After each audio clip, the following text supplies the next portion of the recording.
first visit for this snowstorm, and his plowing is incomplete. He will return with exact skill in the middle of the night when the snow stops and tidy the path among the drifts. When he thuds into the driveway at 3 a.m., I will hear him in my sleep and wake for a moment, taking pleasure from Steve's attack on drifts in the black night. My mother turned 90 in the Connecticut house where she had lived for almost 60 years, and spent her last decade looking out the window. My father died at 52. For my mother's birthday, my wife Jane Kenyon and I arrived at her house early, and at noon my children and grandchildren surprised Grandma Lucy with a visit. We hugged and laughed together, taking pictures until I watched my mother's gaiety collapse into exhaustion. I shooed the young ones away, and my mother leaned back in her familiar Barcalounger, closing her eyes until strength returned. A few months later, she had one of her attacks of congestive heart failure, only a week after her most recent. An ambulance took her to Yale New Haven Hospital. Jane and I drove down from New Hampshire to care for her when she came home. She told us, "I tried not to dial 911. She knew she could no longer live alone, her pleasure and her pride. We moved her to a facility attached to a hospital near us in New Hampshire. She died a month short of 91. Her brain was still good. A week before she died, she read My Antonia for the 10th time. Willa Cather had always been a favorite. Most of the time in old age, she read Agatha Christie. She said that one of the advantages of being 90 was that she could read a detective story again only 2 weeks after she first read it without any notion of which character was the villain. Even so, her last months were mostly bleak. Her arthritic knees kept her to bed and chair, and the food was terrible. We visited every day until she died. A year later, Jane, at 47, was dying of leukemia and showed me poems she had been working on before she took sick. One was In the Nursing Home, about my mother at the end. Jane used the image of a horse running in wide circles, the circles growing smaller until they ceased.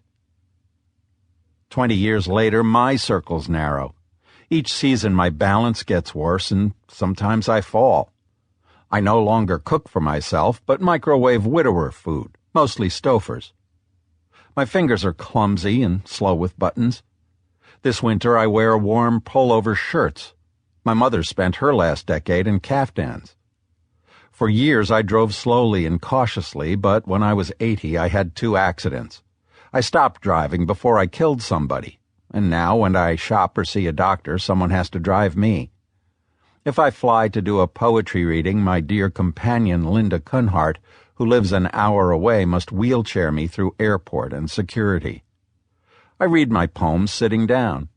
If I want to look at paintings, Linda wheelchairs me through museums. New poems no longer come to me with their prodigies of metaphor and assonance. Prose endures. I feel the circles grow smaller, and old age is a ceremony of losses, which is, on the whole, preferable to dying at 47 or 52. When I lament and darken over my diminishments, I accomplish nothing.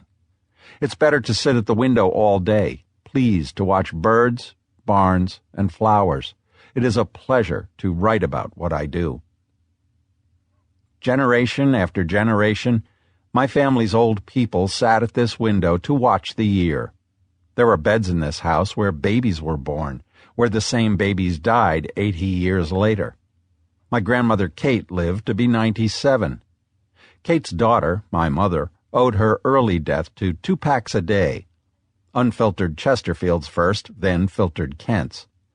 My mother was grateful to cigarettes. They allowed her to avoid dementia. Before senescence, my grandmother looked out the window at Mount Kearsarge, 5 miles to the south. As I gaze in the same direction, I see only a triangle of foothill, because softwood has grown so tall that it gets in the way.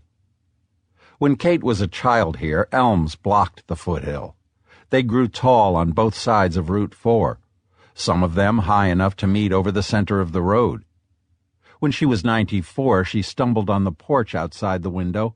Her fractured shin put her in the hospital. Kate, who had